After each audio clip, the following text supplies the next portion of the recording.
travaille ensemble, on nous lutte ensemble, on nous compte ensemble.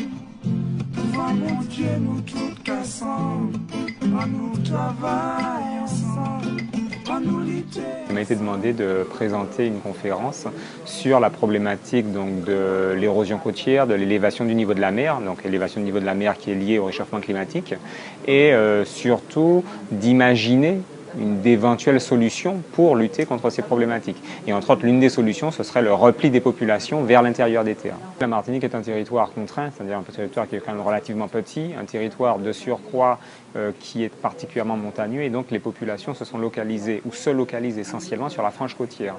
Or, cette frange côtière, elle est très vulnérable. Pourquoi? Parce qu'elle est érodée, c'est-à-dire qu'elle recule à un rythme qui est quand même relativement important, et particulièrement dans sa partie nord-ouest.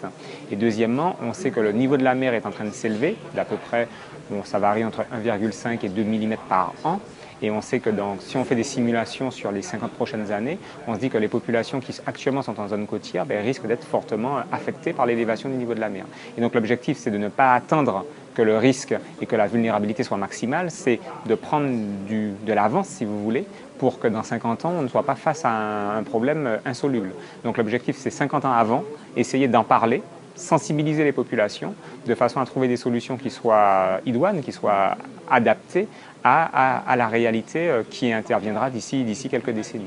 C'est une réalité qui doit être prise en compte même au-delà du PADM. C'est une réalité qui doit être prise en compte d'abord dans le SAR, le schéma d'aménagement régional, et puis en plus dans le PADM, puisque l'objectif du PADM, si j'ai bien compris, c'est de faire des projections de développement pour ce territoire sur les 20 ou 30 prochaines années. Et donc quand on parle de développement du territoire sur 30 ans, il faut que cette problématique soit aussi prise en compte, puisque c'est une problématique d'aménagement du territoire, c'est une problématique de risque naturel, donc de vulnérabilité des populations. Et si on veut que ces populations se développent sur un territoire qui est durable et sur lequel elles se sentent en sécurité, encore faut-il que les vraies problématiques d'élévation du niveau de la mer et d'érosion soient prises en compte.